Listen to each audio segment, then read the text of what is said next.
Selamünaleyküm kızlar. Bugünkü külagimiz oddiy futbolka tovar.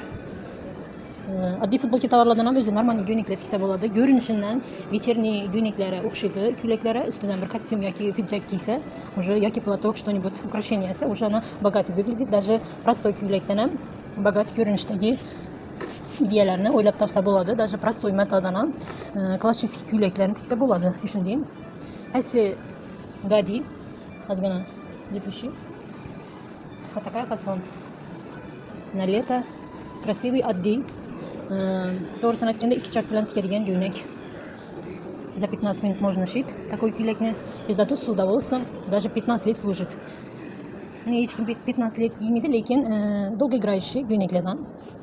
Oddiy, futbolka fasonda, ustidan futbolka fasonda tikilgan. Pritalyani talyasi. Все, klassika. Sog' bo'ling, salomat bo'ling. Like'larni bosishni unutmang.